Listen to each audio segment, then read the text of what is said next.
வணக்கம் நேயர்களுக்கும் தொழில்துறையினருக்கும் இனிய வணக்கங்கள். திருப்பூர் பின்னலாடை தொழில்துறை ஒரு மிகப்பெரிய வரலாற்று சிறப்புமிக்க தொழில்துறை என்றாலும் இந்த தொழில்துறை வளர்வதற்காக பாடுபட்டு கொண்டிருக்கிற சங்கங்களிலே திருப்பூர் டையர்ஸ் அசோசியேஷன் சங்கத்திற்கென்று ஒரு மிகச்சிறந்த பங்களிப்பு இருக்கிறது. ஏனெனில் பின்னலாடை தொழில்துறை என்பது அந்த டையிங் இல்லைன்னா அந்த தொழிலே இல்லை. பின்னலாடை தொழில்துறைக்கு டையிங் சாயமேற்றுதல் என்பது உயிர்நாடி போன்றது. அப்பொழுதுதான் அந்த ஆடையினுடைய மதிப்பு கூட்டப்பட்டு வர்த்தகம் வளருவதற்கு இந்த சங்கத்தினுடைய நிர்வாகிகள் உறுப்பினர்களுடைய பங்களிப்பு, அவருடைய நிறுவனங்களுடைய பங்களிப்பு மிக முக்கியமானது. அந்த வகையில் பல்வேறு தொழில் சூழல்கள் இருந்தாலும் எல்லாவற்றையும் தாண்டி இந்த தொழிலை கட்டி காத்து இந்த தொழில் வளர்ச்சிக்கு உதவி கொண்டிருக்கிற திருப்பூர் டையர்ஸ் அசோசியேஷனுக்கு தான் நம்ம வந்திருக்கிறோம். இந்த சங்கத்தினுடைய தற்போதைய தலைவர் மதிப்பிற்குரிய அண்ணன் திரு காந்திராஜன் அவர்கள் முன்பாக நாம் அமர்ந்திருக்கிறோம்.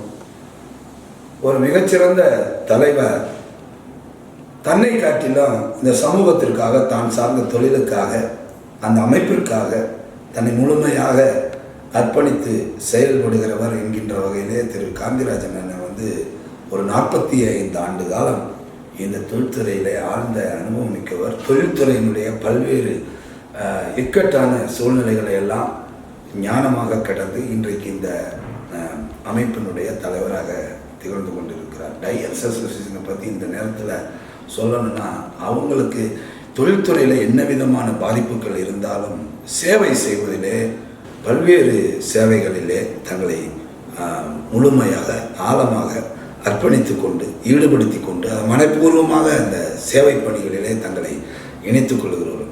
ஏன் இதை இந்த நேரத்தில் பதிவு செய்யணும்னா, தற்போது தான் இந்த தூத்துக்குடி பகுதியில் ஏற்பட்டிருக்கிற இந்த வெள்ளப்பெருக்குக்காக டையர்ஸ் அசோசியேஷன் சார்பாக 4 லட்சம் ரூபாய் பெருமானம் உள்ள அந்த மக்களுக்கு தேவையான அத்தனை பொருட்களையும் வாங்குவதற்கு தேவையான உதவிகளை செய்து அமர்ந்திருக்கிறார். அது மாத்திரம் இல்லை, முதலமைச்சருடைய பொது நிவாரண நிதிக்கு 10 லட்சம் ரூபாய் அவங்க கொடுத்துருக்குறாங்க. இந்த சூழ்நிலையில் தான் நாம் இப்பொழுது அவரை சந்திக்கிறோம். வாங்க, திருப்பூர் டையர்ஸ் அசோசியேஷன் தலைவர் மதிப்பிற்குரிய அண்ணன் திரு காந்திராஜ் அவர்கள். அண்ணா வணக்கண்ணா. வணக்கம். மிக்க மகிழ்ச்சிண்ணா. உங்களுடைய நுகர்வோர் எக்ஸ்பிரஸினுடைய பணி 25 ஆண்டு காலமாக சிறப்பாக இந்த தொழிலுக்காக செய்து கொண்டிருக்கிறீர்கள். முதலில் என்னுடைய வாழ்த்துக்கள். உங்களுடைய மென்மேலும் உங்கள் பணி சிறக்க என்னுடைய வாழ்த்துக்கள். ரொம்ப அண்ணனுடைய பாராட்டுக்களுக்கு எங்களுடைய நன்றிகள் அண்ணா. அண்ணா, உங்களுடைய பின்னலாடை தொழில்துறையினுடைய அந்த பயணம் 45 ஆண்டுகளுக்கு மேலாக உங்களுடைய இந்த பின்னலாடை தொழில் சார்ந்த உங்களுடைய வாழ்க்கை பயணமாக இருந்தாலும் சரி, வர்த்தக பயணமாக இருந்தாலும், தொழில் சார்ந்த பயணமாக இருந்தாலும் 45 ஆண்டு காலம் உங்களுடைய பயணம். இன்றைக்கு இந்த திருப்பூர் டையர்ஸ் அசோசியேஷன் தலைவராக நீங்கள் அமர்ந்திருக்கிறீர்கள் என்றால் அதற்குரிய முழுமையான அத்தனை அனுபவமும் உங்களுக்கு அமைந்திருக்கிறதுனால நீங்கள் இந்த தொழிலுக்காக ஓடிக்கொண்டிருக்கிறீர்கள். சொல்லுங்கள், உங்களுடைய பின்னலாடை தொழில்துறை பயணம் எப்போது? ரொம்ப இளம் வயசுலேயே வந்துட்டீங்களா? எப்படி இது நீங்கள் உங்களுடைய பயணங்கள் இருந்தது? முத்துக்குமார் சார், இப்போது நான் 1977 எஸ்எல்சி முடிச்சு 74 எஸ்எல்சி முடித்தேன். அன்னைக்கு இருந்த சூழ்நிலையில் நான் தனலட்சுமியில் ஒரு 10 ஆண்டு காலம் 77 88 வரைக்கும் தனலட்சுமியினுடைய தொழிலாளியாக வேலை செய்து கொண்டிருந்தேன். அதன் பிறகு என்னுடைய நண்பர் துரை அவர்களும் நானும் சிறிய ஒரு சாய ஆலை அமைப்பதற்கு முயற்சி எடுத்து எங்களுடைய முதலீடு 10,000 ரூபாய் முதலீடு போட்டு நாங்கள் ஒரு சிறிய நிறுவனமாக ஆரம்பித்து சூப்பர் டையிங் என்னும் ஒரு நிறுவனத்தை நடத்தி கொண்டிருந்தோம். அது ஒரு 3-4 ஆண்டு காலங்கள் நடத்திக்கிட்டு அதன் பிறகு 1990ஆம் ஆண்டு வீரபாண்டியில் அட்டுல் ப்ராசஸ் என்னும் நிறுவனத்தை தமிழ்நாடு தொழில் முதலீட்டு கழகத்தினுடைய லோன் பெற்று நாங்கள் சிறிய அளவில் தான் ஆரம்பித்து இன்றைக்கு ஒரு 30 ஆண்டு காலம் ஆகிவிட்டது. இன்னும் படிப்படியாக அந்த தொழிலை வளர்த்தி ஓரளவுக்கு பெரிய லெவல் இல்லைனாலும் ஒரு மீடியமான அளவில் நாங்கள் செஞ்சிட்ருக்கோம். நான் இந்த தொழிலுக்கு வர்றதுக்கு முன்னாடி மில்லில் இருந்துகிட்டே என்னுடைய பார்ட்னர் சிம்பிளாக நடந்துட்டு இருக்கையில் நான் மில்லில் இருந்து வேலையை முடிச்சுட்டு திரும்ப நான் டையிங் ஃபேக்டரி போய் அனுபவங்களை அங்கே ஒர்க்கு பார்த்துட்டு மில்லுக்கு நான் ஆப்சண்ட் இல்லாமல் 26 நாள் போயிட்டு இருந்தேங்க. அப்புறம் தொழில் கொஞ்சம் எக்ஸ்டெண்ட் பண்ணப்பட்டால் 2 பேருமே இருக்க வேண்டிய சூழ்நிலை வந்தோன்னே அப்போது ஒரு இந்த 91ஆம் ஆண்டு ஆரம்பிக்கிற அட்டுல் ப்ராசஸ் என்ற நிறுவனத்தில் 5 பங்குதாரர்கள் இணைந்து ஆரம்பித்தோம். இன்று நானும் எனது பங்குதாரர் துரைசாமி அவர்களும் கடந்த 30 ஆண்டு காலமாக பயணித்து கொண்டிருக்கிறோம். எங்களுடைய உறவு அப்படிங்கிறது நாங்கள் ஃபஸ்ட் ஸ்டாண்டர்டிலிருந்து இன்று வரை நண்பராகவும் பார்ட்னராகவும் இருந்து வருகிறோம். எங்களுடைய 55 ஆண்டு கால நட்பு இன்று வரை நாங்கள் எங்கு சென்றாலும், தனியாக சென்றால் நான் சென்றால் துரை எங்கேன்னு கேட்பாங்க, துரை போனால் காந்தி எங்கேன்னு கேட்பாங்க. அந்த மாதிரி தான் நாங்கள் இரட்டையர் மாதிரி எந்த இடத்துக்கு போனாலும் யாருமே ஒரு ஆளுக்கான அப்படிங்கிற மாதிரி தான் கேட்பாங்க. அந்த மாதிரி எங்களுடைய உறவு இன்று வரை தொடர்ந்து கொண்டு இருக்கிறது. நான் இன்று சமூக பணிகளில் சங்க வேலைகளிலும் சிஇடிபி பொது சுத்திகரிப்பு நிலைய வேலைகளையும் செய்வதற்கு என்னுடைய ஸ்தாபனத்தில் துரையினுடைய பங்களிப்பு இருப்பதனால் தான் நான் இந்த வேலைகளை திறம்பட செய்ய முடிகிறது. உங்களுடைய இளமை பருவம், தாய் தந்தையர், உங்களுடைய குடும்பத்தை பற்றி சொல்லுங்கள். ஏன்னா ஒரு தலைவராக நீங்கள் பரிணமிப்பதற்கு உங்களுடைய குடும்பத்தினுடைய ஒத்துழைப்பு இல்லைன்னா நீங்கள் இந்த அளவுக்கு ஒரு தொழிலுக்கான ஒரு தலைவராக செயல்பட முடியாது. குடும்பத்தை பற்றியும் அம்மா அப்பா பற்றி சொல்லுங்கள். என்னுடைய தகப்பனார் பெயர் பழனிசாமி கொண்டு, தாயார் பெயர் வள்ளியம்மா. இந்த அளவுக்கு நான் ஒரு ஒரு அமைப்பினுடைய தலைவராக வருவதற்கு என்னுடைய தந்தையார் தான் எனக்கு வழிகாட்டி. நான் இன்னைக்கு இந்த அளவுக்கு உயர்ந்ததுக்கு காரணமே அப்போ அவர் இந்த பிள்ளைங்களை வளர்த்துறதுக்காக அவர் பட்ட கஷ்டங்கள். ஆனால் ஒவ்வொரு நாளும் என்னுடைய தாய் தந்தையை வணங்காமல் நான் வீட்டை விட்டு வெளியே வர மாட்டேன். 2 பேருடைய படத்துக்கு பூ வச்சு அவங்கள கும்பிடாமல் நான் வீட்டை விட்டு வெளியே வர்றதில்லைங்க. எனக்கு 1989ஆம் ஆண்டு திருமணம் நடைபெற்றது. என்னுடைய மனைவி பெயர் திலகவதி. எனக்கு ஒரு மகன் ஒரு மகள். இருவருக்கும் மகளுக்கு 2015ஆம் ஆண்டு திருப்பூர் பல்லடம் சட்டமன்ற உறுப்பினர் பல்லடம் பரமசிவம் அவர்களின் மகனும் சிவனேஷ் அவருக்கு என்னுடைய மகளை திருமணம் செய்து கொடுத்து அவர்களுக்கு 2 குழந்தைகள், ஒரு ஆண் ஒரு பெண். அதே மாதிரி என்னுடைய மகன் சுரேந்தர் அவன் வந்து MBA முடிச்சிருக்கான். பிகாம் வந்து லயோலா காலேஜில் முடிச்சுட்டு MBA பெங்களூரில் முடிச்சுட்டு 2 ஆண்டு காலம் மனிதநேய அறக்கட்டளையில் IAS ட்ரைனிங் கோச்சிங் போயிட்டு இருந்தார். ஒரு ஸ்டேஜில் அவரால் அதை கண்டினியூ பண்ண முடியல. திரும்ப எங்களுடைய ஃபீல்டுக்கு என்னோடு இணைந்து பிஸ்னஸ்குள்ள என்னோட வந்துட்டாரு. அவருக்கு 2016ஆம் ஆண்டு திருமணம் நடைபெற்றது. என்னுடைய சம்பந்தி வந்து பெஸ்ட் மெக்கானிக்கல் ஒர்க்ஸ் துரை அவர்களுடைய 2வது மகளை என்னோட மருமகள். அவங்களுக்கு ஒரு ஆண் பெண் குழந்தைகள் இருவரும். எனக்கு குடும்பம் நிறைந்த குடும்பமாக இன்றைக்கு இருக்கிறது. என்னுடைய வளர்ச்சியில் வந்து என்னுடைய நண்பர்கள் என்னுடைய குருன்னு எடுத்துகிற நான் வந்துங்க டிடிபி கிரவுண்டில் தான் திருப்பூர் டெக்ஸ்டைலில் தான் ஆரம்பித்தோம். அப்போ வந்து வாலிபால் பிளேயர்ஸ் இருப்பாங்க. Crystal Jaipal Tiruppur sports and educational ட்ரஸ்ட்டில் நான் இன்றைக்கி ஒரு வைஸ் பிரசிடென்ட் இருக்கேன். தலைவர் வந்து நிக்கான்ஸ் வேலு, செக்ரட்டரி வந்து என்னுடைய பார்ட்னர் துரைசாமி, நான் வந்து ஜாயின்ட் வைஸ் பிரசிடென்ட்டு.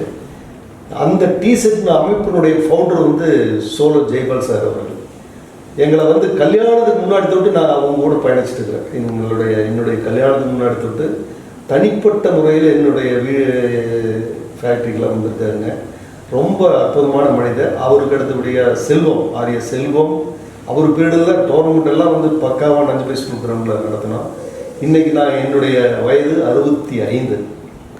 இன்று நான் இந்த அளவுக்கு ஆரோக்கியமாக இருக்கிறது காரணம் கிரவுண்டு தான். அந்த உடற்பயிற்சி, விளையாட்டு சம்பந்தமான வந்து அந்த சுதாமா கோபால், கேரளையா முருகுசாமி, சுப்ரீம் பொன்னுசாமி, பாலாஜி ரோடின் ஜீவானந்த் இவங்கெல்லாம் தலைமை பொறுப்பில் வந்து இன்று வந்து நிக்கான்ஸ் வேலுச்சாமி அவர்கள் தலைவர் திறம்பட திருப்பூர் ஸ்போர்ட்ஸ் அண்ட் எஜுகேஷன் ட்ரஸ்ட்டை நடத்திட்டு இருக்காரு.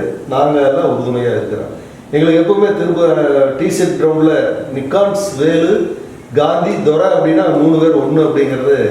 அதனால் 3 பேர்த்தையும் அந்த தலைமை பொறுப்புக்கு எங்களுக்கு யாருமே போட்டிக்கு வரல. நீங்கள் ஒரு பீரியடு நீங்கள் செய்யுங்க அப்படின்னு இன்றைக்கி அது பண்ணிகிட்ருக்கோம். இன்றைக்கி என்னுடைய வளர்ச்சியில் நண்பர்களுடைய பங்களிப்பும் அதிகம். நான் வந்து வீரபாண்டி பொது சுத்திகரிப்பு நிலையத்தில் 2011ஆம் ஆண்டு முதல் மேனேஜிங் டைரக்டராக நிறுவனத்தை அந்த நிர்வாகத்தை நடத்தி கொண்டிருக்கிறேன். அது இல்லாமல் இப்போ நான் வந்து 2011 திருப்பூர் டையர்ஸ் அசோசியேஷனில் நிறைய காலங்களில் நிறைய தலைவர்கள் இருந்து வந்து சேர்மன் கந்தசாமி தான் ஃபவுண்டருங்க. அவர் வந்து இந்த நெருக்கடியான காலகட்டத்தில் எல்லா இடத்துலையும் காப்பாற்றி ஸ்டேஜ் பை ஸ்டேஜ் கொண்டு வந்தார். அதற்கு அடுத்தபடியாக SS சாமியப்பன் அவர்கள் தலைவராக இருந்தார். அவரோடு நான் நிறைய இந்த பொது வேலைகளுக்கு டெல்லி சென்று வந்திருக்கிறேன், சென்னை சென்று வந்திருக்கிறேன். அதன் பிறகு 2011ஆம் ஆண்டு திரு நாகராஜ், திவ்யார் நாகராஜ் அவர்களும் நானும் ஒரே நேரத்தில் சாய ஆலைக்கு வந்து எலெக்ஷன் நடந்தது. அதில் வந்து அவர் தலைவருக்கு நின்னார், நான் துணைத் தலைவருக்கு நின்னுங்க. நான் 6 ஆண்டு காலம் துணைத் தலைவராக பணியாற்றி அனுபவம் இருக்கு. 4 ஆண்டு காலம் பொருளாளராக பணியாற்றி இருக்கிறேன். இப்போது தலைவராக இருக்கிறேன். நானும் திரு நாகராஜ் அவர்களும் 2011ஆம் ஆண்டிலிருந்து மத்திய மாநில அரசுகளோடு இணைந்து அதனுடைய மானியங்களை 2011ஆம் ஆண்டு ஒரு 300 கோடி ரூபாய் மத்திய மாநில அரசினுடைய மானியத்தை பெற்றிருக்கிறோம். அதே போல 2014ஆம் ஆண்டு தமிழ்நாடு அரசினுடைய முதலமைச்சராக மாண்புமிகு அம்மா அவர்கள் இருந்தாங்க. அந்த காலகட்டத்தில் 2011ஆம் ஆண்டு கோர்ட் க்ளோஸ் பண்ணின பீரியடில் இந்த தொழிலை மேலும் அப்கிரேட் கொண்டு போகிறதுக்காக, டெவலப் பண்ணுறதுக்காக 200 கோடி ரூபாய் வட்டியில்லா கடனாக மானியமாக எங்களுக்கு அம்மா அவர்கள் எங்களுக்கு உதவி செய்தார்கள். ஒரு 45 ஆண்டு கால பயணத்தில் இந்த டையிங் தொழில்துறையில் நீங்கள் ஒரு மிகப்பெரிய அனுபவம், அதனுடைய வளர்ச்சி, ஆரம்பகட்ட அதனுடைய வளர்ச்சி, தற்போதைய வளர்ச்சி எல்லாத்தையுமே நீங்கள் உற்று நோக்கி வளர்ந்து வந்திருக்கிறீங்க. அன்றைய டையிங் தொழிலினுடைய வளர்ச்சியும் இன்றைய அதிநவீன அதுல தொழில்நுட்ப கண்டிப்பா சொல்லணும். எந்திரங்களை பற்றி சொல்லுங்க, அது வளர்ந்த விதங்களை பற்றி சொல்லுங்க. 85, 6 சார் விஞ்சு 1:15 1 கிலோ துணி சாயம் போடுவதற்கு 15 லிட்டர் தண்ணி தேவைப்படும். அந்த மாதிரி சூழ்நிலையில் அந்த ஸ்டீல்ல வந்து விஞ்சு போட்டு ஸ்டார்ட் பண்ணோம். அப்போ வந்து படிப்படியாக சாப்ளோன்னு ஒரு மிஷின் ஒரு 90, 89, 90, 91 சாப்ளோ மிஷின் வந்துருச்சு. சாப்ளோ மிஷின் வந்து 1:8 1 கிலோ துணிக்கு 8 லிட்டர் பண்ணுற மாதிரி வந்தது. அப்புறம் அது படிப்படியாக டெக்னாலஜி டெவலப் ஆகி இன்னைக்கு வந்து அன்னைக்கு இருந்த ரா மெட்டீரியல்ஸ் எல்லாமே வந்துங்க நிறைய ஃபாஸ்டஸ் இருப்பாங்க, சாரல் இருப்பாங்க. இன்னைக்கு வந்து எல்லா விதத்திலையுமே ரா மெட்டீரியல் இருந்து கெமிக்கல் டைஸ் எல்லாமே குவாலிட்டி இம்ப்ரூவ்மெண்ட் பண்ணி எல்லாமே ISI அப்ரூவல் பிராண்டு தான் இன்னைக்கு எல்லாருமே கொடுக்குறாங்க. இன்னைக்கு மிஷினரிஸ் வந்துங்க இன்னைக்கு 1:4 போடுற அளவுக்கு டெவலப் ஆயிடுச்சு. அந்த அளவுக்கு 1:4 தொழில்நுட்பம் வந்துருச்சுங்க. 1:4 அது இல்லாமல் கண்டினியூ ப்ராசஸ்ங்கிற இது வந்துருச்சு. இதெல்லாம் ஸ்டார்ட் பண்ண அந்த ஃபினிஷிங் குட்ஸ் வர அளவுக்கு இன்னைக்கு டெக்னாலஜி டெவலப் ஆகிட்டு இருக்கு. இன்னைக்கு எல்லாருமே சாப்ளோ பண்ணிட்டாங்க. அப்போ என்னன்னா இன்னைக்கு வந்து ஒரு நாளைக்கு 2 லட்சம் லிட்டர் தண்ணி யூஸ் பண்ணிட்டு இருந்தவன் இன்னைக்கு அப்படியே 50% குறைச்சிட்டான். அப்போ என்னன்னா மிஷினரிஸ் வந்து நவீன தொழில்நுட்பத்தை பயன்படுத்தி இன்னைக்கு வந்து திருப்பூர்ல வந்துங்க 18 பொது சுத்திகரிப்பு நிலையங்கள் இருக்கு. எல்லாருமே 100% சாப்ளோக்கு வந்துட்டாங்க. அதே மாதிரி IETP அப்படிங்கிறது 60 யூனிட் இருக்குங்க. அது எல்லாமே அப்நார்மல் பெரிய லெவலில் இன்னைக்கு எல்லாமே கரைப்புதூர், அருள்புரம் இந்த மாதிரி ஏரியாவில் அந்த 60 யூனிட்டும் இருக்கு. பொது சுத்திகரிப்பு நிலையங்கள் வந்து 18 வந்து அங்கேரிபாளையம், வீரபாண்டி, ஆண்டிபாளையம், சின்னக்கரை, குன்னாங்கல்பாளையம், ஈஸ்டர்ன் CETP, காசிபாளையம், மன்னரை, சிறுபுலுவட்டி, ராயபுரம், ஆண்டிபாளையம், இப்படி மங்களம், பார்க் CETP, இப்படி 18 பொது சுத்திகரிப்பு நிலையம் இருக்குதுங்க. அதில் ஒரு குறிப்பிட்ட மெம்பர் இப்போ அதிகமாக ப்ராசஸ் பண்ணக்கூடிய யூனிட் வந்து 12 MLDங்கிறது வீரபாண்டி. தினம் ஒரு நாளைக்கு 1,20,00,000 லிட்டர் ப்ராசஸ் பண்ண முடியும். அதே மாதிரி முருகம்பாளையம் 1,10,00,000 லிட்டருங்க. Angeripalayam 1,00,00,000 litre, Chinnakarai 80,00,000 litre. இப்படி வந்து 50, 40 அப்படி வந்து ஒரு குறிப்பிட்ட மெம்பரோட அது வந்து இயங்கிட்டு இருக்குதுங்க. இன்னைக்கு பாலிஸ்டர் டையிங் இன்னைக்கு வந்து தேவையாக மாறிக்கிட்டு இருக்குது திருப்பூர் தொழில்துறைக்கு வந்து. ஏன்னா MMF ப்ராடக்ட்டு அதனுடைய வர்த்தகம் எல்லாம் வந்து கொஞ்சம் டெவலப் ஆகிட்டு இருக்குது. அதுக்கு எல்லா அமைப்புகளும் வந்து முயற்சி எடுத்துகிட்டு இருக்காங்க. அதுக்கு கொஞ்சம் பலனும் கிடைச்சிட்டு இருக்குது. பாலிஸ்டர் டையினுடைய அந்த டெக்னாலஜி எந்த அளவுக்கு உங்களுடைய அமைப்பினர் பயன்படுத்த திட்டம் வகுத்திருக்கிறீங்க? நாங்கள் வந்து ஒரு 45 days பேக் வந்து நாங்கள் குஜராத் போயிருந்தோம். இந்த பாலிஸ்டர் வந்து எப்படி ப்ராசஸ் பண்ணுறாங்க, அதனுடைய மெத்தட்ஸ் என்ன, நம்ம செய்யறதுக்கு அவங்களுக்கு என்ன டிஃப்ரெண்ட் இருக்குது அப்படிங்கிறதுக்காக நாங்கள் இங்கிருந்து ஒரு 28 நபர்கள் வந்து நாங்கள் சூரத், அகமதாபாத் வந்து விசிட் போயிட்டு வந்தாங்க. பாலிஸ்டர் வந்து மேக்சிமம் வந்து ஒரு நாளைக்கு வந்து ஒரு வெசலில் வந்து 5 பேட்ச் எடுக்கலாம். பட் அதில் 100% இப்போ நம்ம எக்ஸ்போர்ட்டுக்கு எப்படி காட்டன் நம்ம மேட்சிங் கொடுக்குறோமோ அது வந்து டொமஸ்டிக் மாதிரி தானுங்க. அப்போ வந்து 100% மேட்சிங் இருக்காது, டிஃப்ரெண்ட் இருக்கு. ப்ளஸ் 5% ப்ளஸ் ஆர் மைனஸ் இருக்கு. அவங்க ப்ராசஸ் ஒரு நாளைக்கு ஒரு வெசலில் 5 பேட்ச் எடுக்கிறாங்க. ஆனால் அங்கே இருக்கிற ஃபேக்ட்ரி கம்பேர் பண்ணி நம்ம ஃபேக்ட்ரியில் ஹவுஸ் கீப்பிங் இந்த நீட்னஸ் எல்லாம் வந்து பக்காவாக அது வந்து கொஞ்சம் அவங்களது இது இருக்குது. பட் அவங்க ப்ராசஸிங் மெத்தடு வித்தியாசம். ஏன்னா ரா மெட்டீரியல் அங்கேயே அவங்களுக்கு கிடைக்குது. அப்புறம் வந்து ஜெட்டல்லிங்கிறது அங்கே வந்து கலர் ரிமூவ் பண்ணி கடல்லே விட்டுறாங்க போயிருந்தாங்க. அதனால் அங்கே வந்து காஸ்ட் ஆஃப் இது வந்து செலவுகள் கம்மி. பட் அந்த ப்ராசஸ் நாங்கள் இங்கே எடுக்கலாங்க. இப்போ எல்லாருமே வந்து இந்த XTHP மிஷின் போட்டுட்டாங்க. பாலிஸ்டிங்கே டை பண்ணாங்க. வர்றவங்க இப்போ நிறைய பேர் பண்ணாங்க. அப்படி எவ்வளவு நிறுவனங்கள் அந்த கிட்டத்தட்ட ஒரு நிறைய இப்போ வந்து கேட்டு போட்டுட்டாங்க. இப்போ எங்க யூனிட்லயே நாங்கள் வந்து நிறைய பேர் அந்த பாலிஸ்டர் கொண்டு மிஷின் HTHP மிஷின், அந்த டெம்பரேச்சர் வந்து அதிகம் வச்சு ஓடக்கூடிய மிஷின் நம்ம இருக்குங்க. நிறைய யூனிட்ல அது இருக்கு. இல்லாதவங்க அதை போடுறதுக்கான முயற்சிகள் எடுத்துட்டு இருக்கிறாங்க. ஆனால் காட்டன் அளவுக்கு அது லோடு கிடைக்காது. எப்படின்னா காட்டன் வந்து 80% லோடு கொடுக்குறாங்கன்னா, பாலிஸ்டர் அந்த அளவுக்கு ஒரு வெசல் இருந்தா நான் 5 பேட்ச் எடுத்தேன் அப்படின்னா 5 × 5 27 கிலோ எடுக்கலாம். ஒரு 500 × 5 2500 கிலோ ஒரு வெசல் எடுக்கலாம்.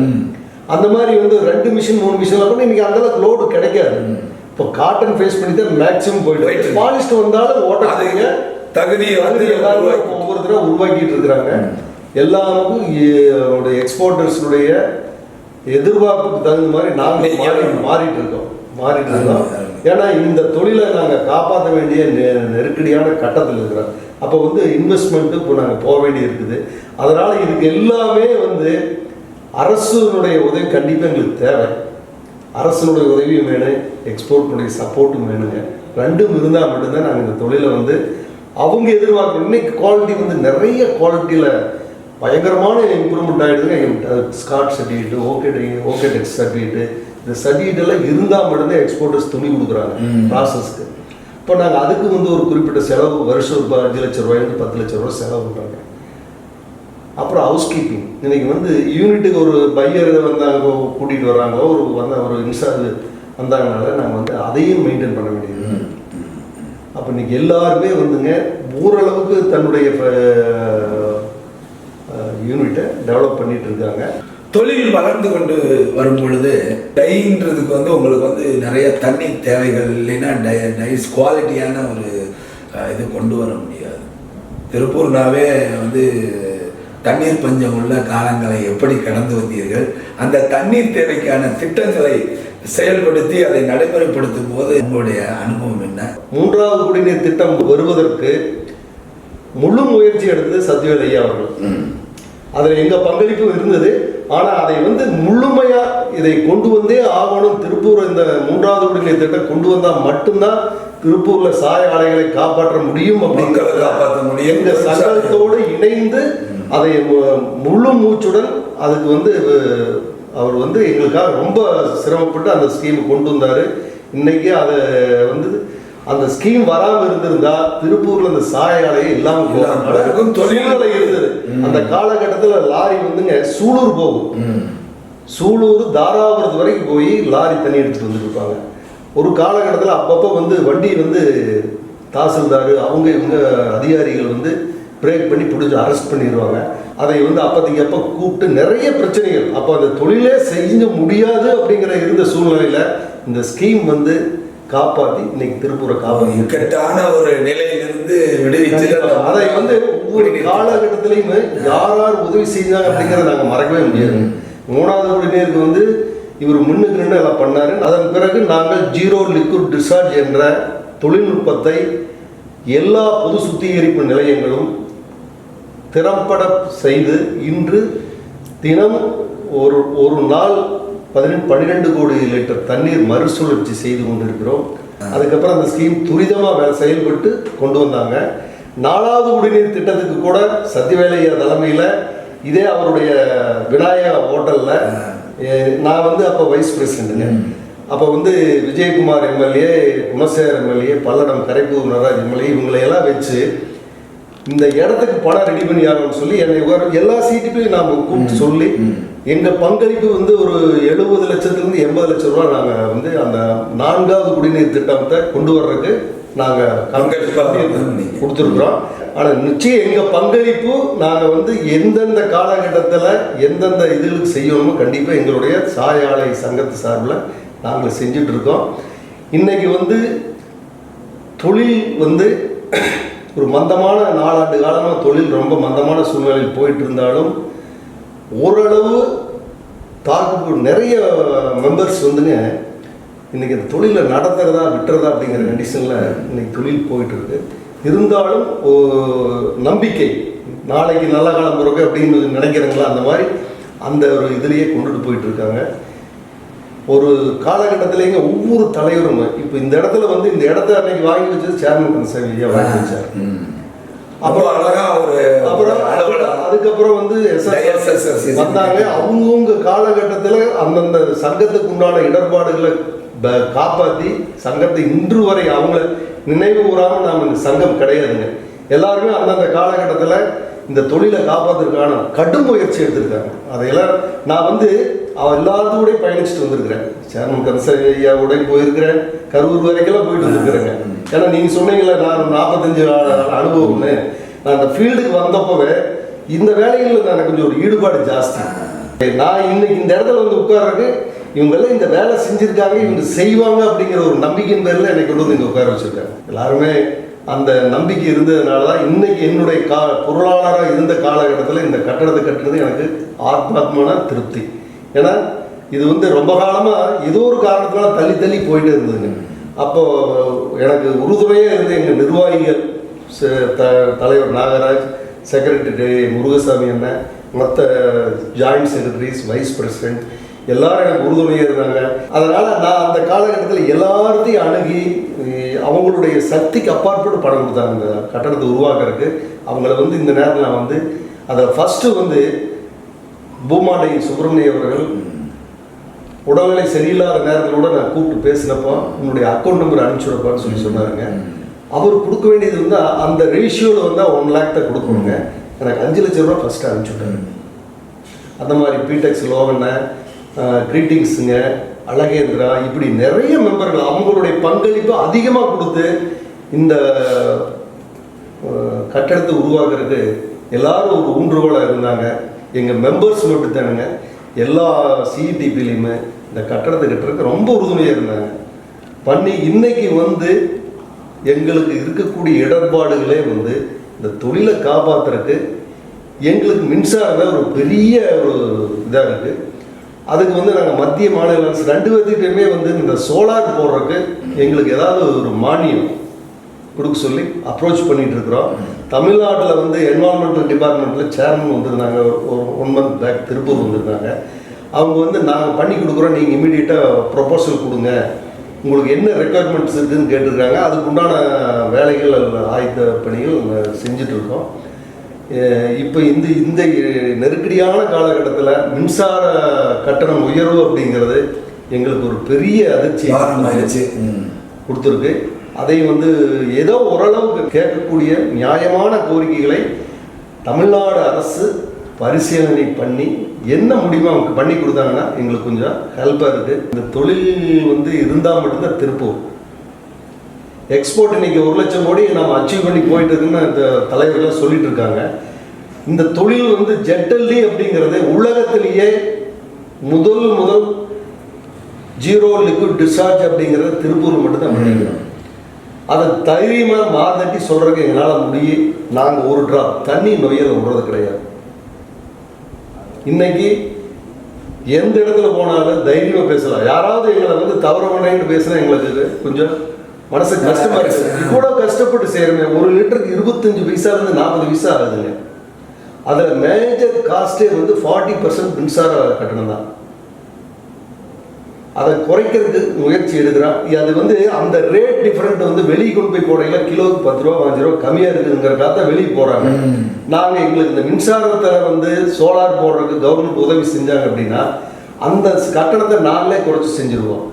ஏன்னா ஒரு காலத்தில் வந்துங்க பருத்தி ஆலை, இப்போ மில்லு எல்லாம் திருப்பூரில் இருந்து திருப்பூருடைய வளர்ச்சிக்கு இது எல்லாம் இருந்ததுனால தான் திருப்பூர் இன்னைக்கு வந்து ஒரு மாநகராட்சியாகி மாவட்டம் ஆகி இன்னைக்கு எவ்வளவோ அபரிவிதமான வளர்ச்சி அடைஞ்சிருக்குது. எல்லாருமே இன்னைக்கு பணியின் சார்ந்த இதில் இருக்கிறவங்க ஊராமே கஷ்டப்பட்டு மேலே வந்தவங்க தான். எல்லாருமே 99% வந்து கஷ்டப்பட்டு வந்தவங்க. ஒவ்வொருத்தருடைய ஹிஸ்ட்ரி கேட்டால் ஒரு சத்யவேல் சார் அவருடைய இதெல்லாம் சொல்லி பேங்க்ல பிரச்சனை அதெல்லாம் சொல்லி கேட்கலைங்க. நம்மளுக்கு கண்ணில் அப்படியே ஒரு விதமான இன்னைக்கு அதையெல்லாம் வந்து அதையெல்லாம் நம்ம ஒரு பாடமாக எடுத்துக்கணுங்க. இன்னைக்கு வந்து ஒவ்வொருத்தருடைய வந்த வழி சாதாரண வழிகள் அல்ல. இன்னைக்கு மிகப்பெரிய நிறுவனங்களாக நம்ம பார்க்குறவங்க எல்லாருமே 30 ஆண்டுகளுக்கு முன்பாக பெரிய போராட்டங்களுக்கு மத்தியில், கஷ்டங்களுக்கு மத்தியில் இன்னைக்கு அரசு அதிகாரிகளும் சரிங்க, எல்லாருமே வந்து தொழிலுக்கு யாரும் பெருசாக எந்த தொந்தரவும் பண்ணுறதில்ல. நம்ம செய்கிற சுத்தமாக செய்ய வரைக்கும் எந்த இடத்துலையும் பயக்க வேண்டியது இல்லைங்க. கண்டிப்பாக இந்த இடர்பாடுகள் நீங்கி கண்டிப்பாக 24ஆம் ஆண்டு கண்டிப்பாக ரொம்ப அற்புதமாக இருக்கும்னு எங்களுடைய ஆம்பிஷன் வந்து நாங்கள் ஆண்டவனை வேண்டிக்கிறோம். இப்போது நான் இவ்வளோ ஒரு நெருக்கடியான நிலையோட நான் இவ்வளோ ஸ்பீடாக ஒர்க் பண்ணுறதுக்கு என்னுடைய உங்கள் நிர்வாகிகள்னா அதிகமாக ஒரு வயசானாலும் இன்னைக்கு எனக்கு ஈடு கொடுத்து என்னுடைய செயலாளர் அவர்கள், முருகசாமி அவர்கள் உடல்நிலை சரியில்லாத காலகட்டத்தில் கூட இன்னைக்கும் எனக்கு வந்து கூட பெரும் ஒரு பேக் போனார் கூட இருக்கார். அதே மாதிரி பொருளாளர் மாதேஸ்வரன், துணைத் தலைவர் பக்தவச்சலம், துணைத் தலைவர் வாணி ஈஸ்வரன், ஜாயின்ட் செக்ரட்டரி சுதாகரன், இன்னொன்று ஜாயின்ட் செக்ரட்டரி ஆல்வின் செந்தில் அவர்களும் இங்கோடு என்னோட ஆஃபீஸில் பணி என்ன சொல்கிற வேலையை இதையுமே வந்து ஒவ்வொரு நாளும் அப்டேட் கொடுத்துட்ருப்பாங்க எனக்கு. சிஇஓ பூபதி அவர்கள், செந்தில், கன்னிமுத்து, இவங்க 3 பேர் ஆஃபீஸில் வந்து காலையில் வந்தோன்னா எனக்கு இன்றைக்கி நான் என்ன கூப்பிட்டா என்னென்ன ஒர்க் இருக்குதுன்னு சொல்லுவேன். அப்டேட் இன்றைக்கி சார் இதை பார்த்துருக்கு, இது பண்ணியிருக்குங்கிறத எனக்கு வந்து அப்டேட் பண்ணிகிட்டே இருப்பாங்க. எனக்கு வந்து இவங்கெல்லாம் இருக்கிறதுனால என்னுடைய வேலைக்குழு இங்கே வந்து கொஞ்சம் ஃபோன் வரலைனாலும் நான் ஃபோன் பண்ணால் எனக்கு அப்டேட் பண்ணிடுவாங்க. 99% நான் வந்து வாரத்தில் 6 நாளைக்குன்னு கம்பல்சரி அசோசியேஷன் ஆஃபீஸ் வந்துடுவேன். வந்து பார்த்துட்டு ஏதாவது லெட்டர்ஸ் இருந்ததுன்னா அதெல்லாம் பண்ணிவிட்டு எனக்கு இன்றைக்கி எல்லோரும் உறுதுணையாக இருக்கிறாங்க. என்னுடைய மெம்பர்ஸும் சரி, அனைத்து பொது நிறுவனங்களுடைய எம்டி சேர்மன் சரிங்க, உறுப்பினர்களும் என்னோடு சகஜமாக நான் ஒரு